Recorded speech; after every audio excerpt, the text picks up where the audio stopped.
Hi friends, നമുക്കിന്ന് easy ആയിട്ടുള്ള tasty ആയിട്ടുള്ള ഒരു ചിക്കൻ ബിരിയാണിയുടെ റെസിപ്പി നോക്കാം.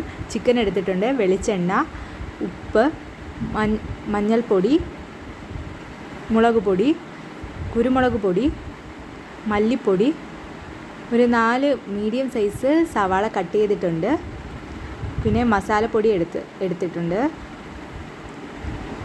ചിക്കൻ മസാലയാണ് എടുത്തിരിക്കുന്നത്, പിന്നെ കറിവേപ്പില. ഇനി നമുക്ക് ഇഞ്ചി വെളുത്തുള്ളി പേസ്റ്റാണ് വേണ്ടത്. ഞാനൊരു കഷ്ണം ഇഞ്ചിയും അതുപോലെ ഒരു 5 അല്ലി വെളുത്തുള്ളി എടുത്തിട്ടുണ്ട്. അത് നന്നായിട്ട് ക്രഷ് ചെയ്തെടുത്തിരിക്കുകയാണ്. ഇനി അടുപ്പത്ത് പാൻ വെച്ച് ഇതിലേക്ക് നമുക്ക് വെളിച്ചെണ്ണ ഒഴിച്ചു കൊടുക്കാം.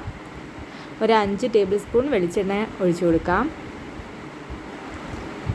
ഇനി വെളിച്ചെണ്ണ നന്നായിട്ട് ചൂടായിട്ട് വരുമ്പോൾ നമുക്ക് ഇതിലേക്ക് ഇഞ്ചി വെളുത്തുള്ളി ക്രഷ് ചെയ്ത് വെച്ചിരിക്കുന്ന ഇട്ട് കൊടുക്കാം. ഇഞ്ചിയുടെ പച്ച മണം മാറും വരെ നമുക്കിതൊന്ന് വഴറ്റി കൊടുക്കാം. ഇനി നമുക്കിതിലേക്ക് സവാള ആഡ് ചെയ്ത് കൊടുക്കാവുന്നതാണ്. സവാള നന്നായിട്ട് വെന്ത് വരണം. അപ്പോൾ നമുക്ക് വേണമെങ്കിൽ ഇതിനെ അടച്ച് വെച്ച് വേവിക്കാവുന്നതാണ്. ഇതിലേക്ക് നമുക്ക് കറിവേപ്പില ആഡ് ചെയ്ത് കൊടുക്കാവുന്നതാണ്. ആവശ്യത്തിനുള്ള കറിവേപ്പില നമുക്ക് ആഡ് ചെയ്ത് കൊടുക്കാം. ഇപ്പം നമ്മുടെ സവാള നന്നായിട്ട് വെന്ത് വന്നിട്ടുണ്ട്. ഇനി നമുക്ക് ഇതിലേക്ക് പൊടികളെല്ലാം ആഡ് ചെയ്ത് കൊടുക്കാം. മഞ്ഞൾപ്പൊടി 1/4 ടീസ്പൂൺ. ഇനി ഇതിലേക്ക് നമുക്ക് 2 ടേബിൾ സ്പൂൺ മല്ലിപ്പൊടി ആഡ് ചെയ്ത് കൊടുക്കാം. ഞാൻ ഇവിടെ വറുക്കാത്ത മല്ലിപ്പൊടിയാണ് എടുത്തത്. ഇനി ഇതിലേക്ക് ഒരു 3 ടേബിൾ സ്പൂൺ മുളക് പൊടി ആഡ് ചെയ്ത് കൊടുക്കാം. ഞാൻ ഇവിടെ പച്ചമുളക് ഇട്ടില്ല, അതുകൊണ്ടാണ് 3 ടേബിൾ സ്പൂൺ ആഡ് ചെയ്തത്. നിങ്ങൾക്ക് വേണമെങ്കിൽ ഒരു 2 പച്ചമുളക് നേരത്തെ ഇട്ട് കൊടുക്കാവുന്നതാണ്. അത് കഴിഞ്ഞ് കുരുമുളക് പൊടി ഒരു 1.5 ടേബിൾ സ്പൂൺ ഞാൻ ഇട്ട് കൊടുത്തിട്ടുണ്ട്. ഇനി നമുക്ക് ഇതിലേക്ക് ചിക്കൻ മസാല ആഡ് ചെയ്ത് കൊടുക്കാം. ഒരു 2 table spoon chicken masala add ചെയ്ത് കൊടുത്തിട്ടുണ്ട്. ഇനി നമുക്കിതിൽ വീട്ടിൽ തയ്യാറാക്കി വെച്ചിരിക്കുന്ന ഗരം മസാല പൊടി, പട്ടയും ഗ്രാമ്പും എല്ലാം കൂടെ ഇട്ട് നമ്മൾ പൊടിച്ച് തയ്യാറാക്കി വെച്ചിരിക്കുന്ന ഗരം മസാല പൊടിയാണ് നമ്മളിപ്പോൾ ആഡ് ചെയ്ത് കൊടുത്തിരിക്കുന്നത്. ഇനി എല്ലാം കൂടെ നന്നായിട്ട് മിക്സ് ചെയ്ത് യോജിപ്പിക്കണം. ഇതിലേക്ക് ആവശ്യമായ ഉപ്പും ചേർത്ത് കൊടുക്കുന്നുണ്ട്. ഉപ്പ് കുറവാണെങ്കിൽ നമുക്ക് പിന്നീട് ആഡ് ചെയ്ത് കൊടുക്കാവുന്നതാണ്. ഇപ്പോൾ ഞാൻ 1 ടീസ്പൂൺ ആണ് ആഡ് ചെയ്ത് കൊടുത്തിരിക്കുന്നത്. ഇനി എല്ലാം നന്നായിട്ട് മിക്സ് ചെയ്ത് യോജിപ്പിക്കണം. ഇനി നമുക്ക് ഇതിലേക്ക് ആവശ്യമായ ചിക്കൻ ചേർത്ത് കൊടുക്കാവുന്നതാണ്. ഞാനിപ്പോൾ വെള്ളം ഒഴിച്ചിട്ടില്ല. ഈ ചിക്കനിൽ മസാലപ്പൊടിയെല്ലാം പറ്റി പിടിച്ചതിന് ശേഷമാണ് ഞാൻ ഇതിലേക്ക് വെള്ളം ഒഴിച്ചു കൊടുക്കുന്നത്. ഇനി നമുക്ക് ഇതിനെ നന്നായിട്ടൊന്ന് മിക്സ് ചെയ്ത് കൊടുക്കാം. ഇപ്പോൾ മസാലയെല്ലാം നന്നായിട്ട് പറ്റി പിടിച്ചിട്ടുണ്ട്. നമുക്കിതിലേക്ക് 1 കപ്പ് വെള്ളം ആഡ് ചെയ്ത് കൊടുക്കാം. ഗ്രേവി അധികം വേണ്ട. ഇനി നമുക്ക് മിക്സ് ചെയ്ത് കൊടുക്കാം. എന്നിട്ട് നമുക്ക് അടച്ച് വെച്ച് വേവിക്കാം. ഇപ്പോൾ വെന്ത് വന്നിട്ടുണ്ട്.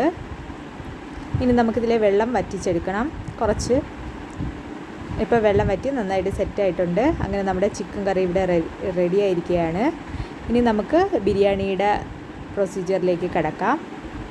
ബിരിയാണി വെക്കാനാണ് ഞാൻ ഈ ഗ്ലാസ്സിലാണ് അരി മെഷർ ചെയ്തെടുക്കുന്നത്. ഞാൻ ഇപ്പോൾ ഇതിലേക്ക് ഒരു 3 കപ്പ് അരി എടുക്കുകയാണ്. 3 കപ്പിൽ നമുക്ക് ഒരു 6-7 പേർക്ക് നന്നായിട്ട് കഴിക്കാൻ പറ്റുന്നതാണ്. ഇത് നമ്മളൊരു 20 മിനിറ്റ് വെള്ളത്തിലേക്ക് കുതിർത്ത് വെക്കണം ഈ അരി.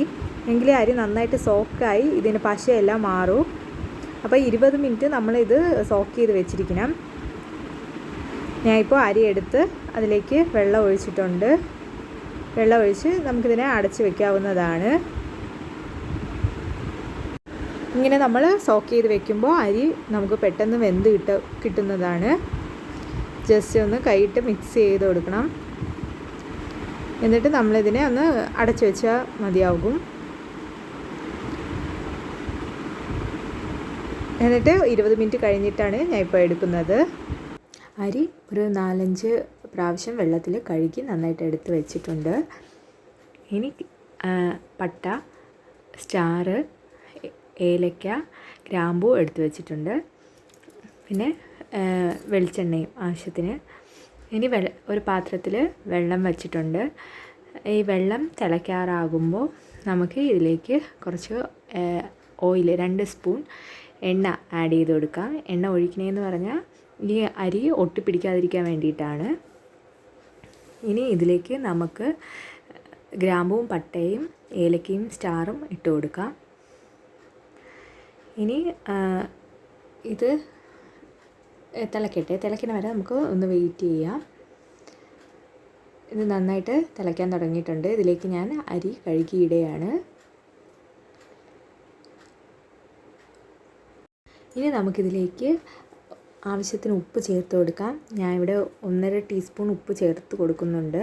ഇനി നമുക്ക് ഇത് അടച്ച് വെച്ച് വേവിക്കാം. നന്നായിട്ട് തിളയ്ക്കണം. ഇടയ്ക്ക് നമ്മൾ ഇതൊന്ന് ഇളക്കി കൊടുക്കണം.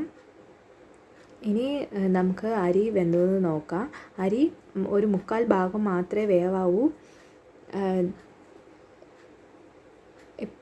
കൈകൊണ്ട് നമ്മൾ നോക്കണം. നല്ല വെന്ത് കുഴയാൻ പാടില്ല, ഒരു പകുതി വേവ്. ഇനി നമുക്കിതിനെ വടിച്ചെടുക്കണം. ഞാൻ ഈ പാത്രത്തിലാണ് ഇതിനെ വടിക്കാൻ വയ്ക്കുന്നത്. ഇനി നമുക്ക് സവാള ഫ്രൈ ചെയ്തെടുക്കണം. അപ്പോൾ ഫ്രൈ ചെയ്യാൻ വേണ്ടിയിട്ട് ഒരു 3 മീഡിയം സൈസ് സവാള, പിന്നെ നെയ്യ് എടുത്തിട്ടുണ്ട്, പിന്നെ അണ്ടിപ്പരിപ്പും മുന്തിരിയും, പിന്നെ എണ്ണയും എടുത്തിട്ടുണ്ട്. ഇനി നമുക്ക് പാത്രത്തിലേക്ക് 1 ടീസ്പൂൺ നെയ്യ് ചേർത്ത് കൊടുക്കുന്നുണ്ട്. അതിൻ്റെ കൂടെ നമുക്ക് ഓയിലും കൂടെ ഒഴിച്ചു കൊടുക്കാം. ഇത് ഫ്രൈ ചെയ്യാൻ ആവശ്യമായിട്ടുള്ള എണ്ണ ഒഴിച്ചു കൊടുക്കാം. ഇത് രണ്ടും കൂടെ മിക്സ് ചെയ്യുമ്പോൾ ഒരു പ്രത്യേക ടേസ്റ്റ് ആയിരിക്കും. ഇതിലേക്ക് നമുക്ക് അണ്ടിപ്പരിപ്പും മുന്തിരിയും ഇട്ട് കൊടുക്കാം. ഇനി നമുക്കതിനെ കോരിയെടുത്ത് ഒരു പാത്രത്തിലേക്ക് മാറ്റാം. ഇനി ആ എണ്ണയിൽ തന്നെ നമുക്ക് സവാള പൊരിച്ചെടുക്കണം. ഇതൊക്കെയാണ് നമ്മുടെ ബിരിയാണിക്ക് ടേസ്റ്റ് എന്ന് പറയണേ. അപ്പോൾ എല്ലാ സവാളയും നമുക്ക് കുറച്ച് എണ്ണയിൽ വെച്ച് പൊരിച്ച് എടുക്കാം. ഇപ്പം നല്ല ബ്രൗൺ കളർ നിറമായിട്ട് നമുക്ക് കിട്ടണം. ഈ പരുവാകുമ്പോൾ നമുക്ക് ഗ്യാസ് ഓഫ് ചെയ്ത് നമ്മളെ സവാളയെ എടുക്കാവുന്നതാണ്. അങ്ങനെ ഞാൻ ഫുള്ളും എടുത്തിട്ടുണ്ട്. ഇനി നമുക്ക് ബിരിയാണിയിലെ ലെയർ തയ്യാറാക്കാം. അതിനായിട്ട് മല്ലിയില എടുത്തിട്ടുണ്ട്, പുതിന ഇല എടുത്തിട്ടുണ്ട്, പിന്നെ ചിക്കനും നമ്മുടെ ചോറും എടുത്തിട്ടുണ്ട്. ഇനി നമുക്ക് ഒരു പാത്രം വയ്ക്കാം. അതിൽ ഞാൻ നെയ്യ് തടവി കൊടുത്തിട്ടുണ്ട്. അപ്പോൾ നല്ല കട്ടിയുള്ള പാത്രം വേണം എടുക്കാൻ. ഇതിലേക്ക് അല്പം ചോറിട്ട് കൊടുത്തിട്ട് നമ്മുടെ ചിക്കൻ്റെ ഗ്രേവി കുറച്ച് ഇട്ട് കൊടുക്കണം. എന്നിട്ട് ഇതിലേക്ക് നമുക്ക് ചിക്കൻ്റെ പീസും ഇട്ട് കൊടുക്കാവുന്നതാണ്. അങ്ങനെ ലെയറായിട്ട് നമുക്ക് തയ്യാറാക്കാം. ഇതിൻ്റെ മുകളിൽ കുറച്ച് ചോറ് ഇട്ട് കൊടുത്തു. തീ വളരെ കുറച്ച് വേണം വെച്ചിരിക്കാൻ, അല്ലെങ്കിൽ ഇത് കരിഞ്ഞു പോകും. അപ്പോൾ ഗ്യാസ് നന്നായിട്ട് കുറച്ച് ലോ ഫ്ലെയിമിൽ വേണം ഇടാൻ. ഇതിൻ്റെ പുറത്തായിട്ട് നമുക്ക് സവാള പൊരിച്ചത് ഇട്ട് കൊടുക്കാം. അതിൻ്റെ മുകളിലായിട്ട് വറുത്ത് വെച്ചിരിക്കുന്ന അണ്ടിപ്പരിപ്പും മുന്തിരിയും ഇട്ട് കൊടുക്കാം. അതിൻ്റെ മുകളിലായിട്ട് മല്ലിയിലയും പുതിന ഇലയും ഇട്ട് കൊടുക്കാവുന്നതാണ്. ഇനി നമുക്ക് അടുത്ത ലെയർ ഉണ്ടാക്കാം. അതിന് വേണ്ടിയിട്ട് കുറച്ച് ചിക്കൻ ഇട്ടിട്ട് കൊടുത്തിട്ടുണ്ട്. അതിൻ്റെ മുകളിലായിട്ട് കുറച്ച് റൈസും ഇട്ട് നമുക്ക് വീണ്ടും അടുത്ത ലെയർ ക്രിയേറ്റ് ചെയ്യാവുന്നതാണ്. അങ്ങനെ നമ്മൾ ചോറ് തീരും വരെ നമുക്ക് ഈ പ്രോസസ്സ് ആവർത്തിക്കാവുന്നതാണ്. ഞാനിപ്പോൾ റൈസ് ഇട്ട് കൊടുത്തിട്ടുണ്ട്. അതിൻ്റെ മുകളിലായിട്ട് ബാക്കി വന്ന സവാളയും അതുപോലെ അണ്ടിപ്പരിപ്പ് മുന്തിരി, മല്ലിയില, പുതിനയില എല്ലാം ഇട്ട് കൊടുക്കുന്നുണ്ട്. ഇനി നമുക്ക് ഇതിനെ അടച്ച് വെച്ച് വേവിക്കണം. അപ്പോൾ ഈ ഇലയെല്ലാം വെന്ത് സെറ്റാവും വരെ നമ്മളിതൊന്ന് ചെറിയ തീയിൽ ലോ ഫ്ലെയിമിൽ ഇട്ട് ഒന്ന് വേവിക്കണം. ഒരു 5 മിനിറ്റ് കഴിഞ്ഞിട്ടുണ്ട്. അപ്പോൾ നമ്മൾ ഇലയൊക്കെ വാടി തുടങ്ങിയിട്ടുണ്ട്. അപ്പം കുറച്ചും കൂടെ ഒന്ന് സെറ്റാവാനുണ്ട്. അപ്പോൾ നമുക്ക് ഇതിനെ കുറച്ച് നേരം കൂടെ ഒന്ന് ഒരു 15 മിനിറ്റ് വരെ അടച്ച് വെച്ചൊന്ന് വേവിച്ചാൽ എല്ലാം നല്ല സെറ്റാവും. അപ്പോൾ ഞാൻ ഇതിനെ ഒന്നും കൂടെ അടച്ച് വെച്ച് വേവിക്കുകയാണ്. ലോ ഫ്ലെയിമിലായിരിക്കണം. അപ്പോൾ നമ്മുടെ ബിരിയാണി റെഡി ആയിട്ടുണ്ട്. ഇഷ്ടപ്പെട്ടെങ്കിൽ ലൈക്ക്, ഷെയർ ആൻഡ് സബ്സ്ക്രൈബ്.